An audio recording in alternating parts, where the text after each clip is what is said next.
Warfare 3. It's going to take a while before it gets over to Japan, unless you import it.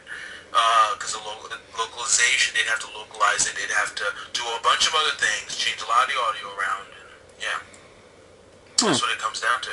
It's a shame, too, because Japan, they were on the forefront of gaming. They literally, like Nintendo, literally created, like, I think, 2 or 3 genres of gaming alone. They created they kind of created the open world game with Super Mario 64, the 3D open world game where you can literally just go around anywhere and doing anything. And then you got Legend of Zelda: Ocarina of Time that kind of like just took that and pushed it forward. And then what happened since then? You haven't really seen anything that's kind of like pushed the boundaries in any new IPs that they've come out with, or any new games in the Zelda series. Even the most recent game is not a bad game. It's obviously a great game, but it's not one of those games that makes you go, wow, this really revolutionized everything. This is going to change the rules. And it's been a while since Japan has had a game that can say that can say, like, well, it's going to change the rules, it's going to change how things are done. You see a lot of games here in the West doing that, like you saw with shooters in terms of like Call of Duty and Halo, changing that whole genre up, making it a little bit more accessible to everybody than what it used to be in the days of Doom, Duke Nukem, and Quake, and games of that nature.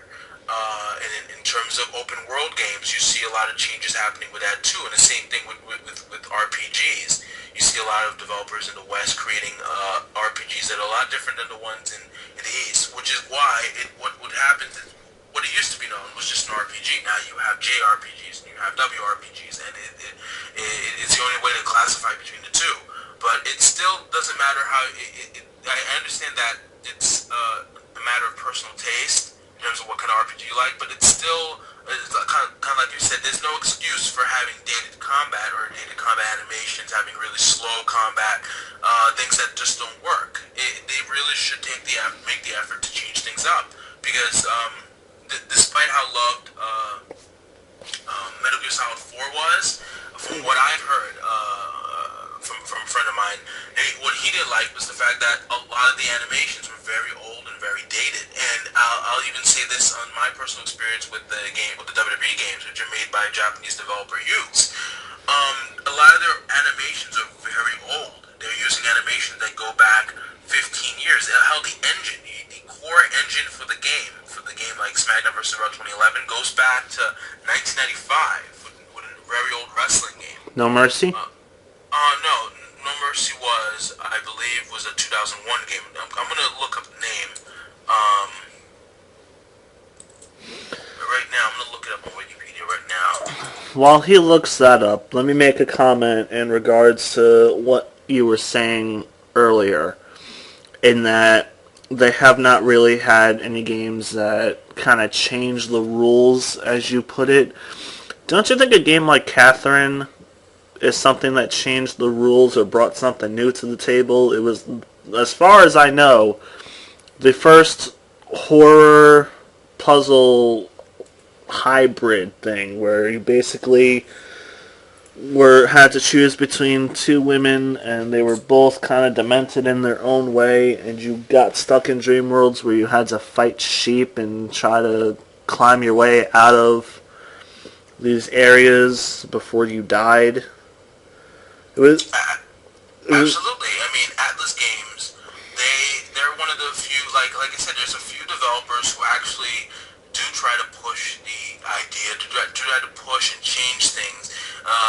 Like the game Bayonetta, Platinum Games, they're a developer who kind of they look at the East and the way rather they look at the West and what they're doing, and they want to put their own taste into it, and they did that. And with a game like Catherine, with the style of game it is with Atlas Games, they did the same thing. They looked at the West, they made a story that everybody can connect to, and they made a really good game. And that's what it comes down to. It's not something that only one certain type of people will get into.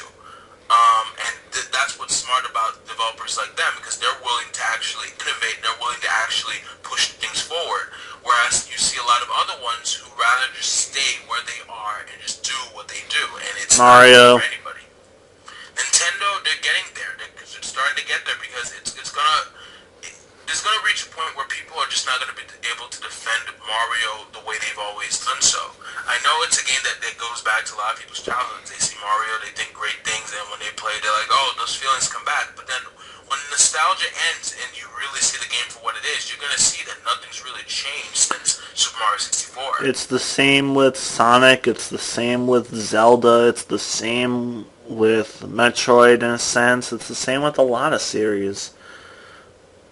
One series that I can say did attempt to change things up is Star Fox, and it didn't work out that well.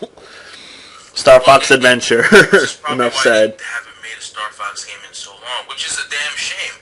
I think in the day, right now, like you have games coming out. Yeah, let's put, before you go on, I'll just say this right now. Star Fox 64 3D remake does not count as a new game. Let's not kid ourselves here. Wait, which game are you talking about? You kind of Star Fox 64 3D.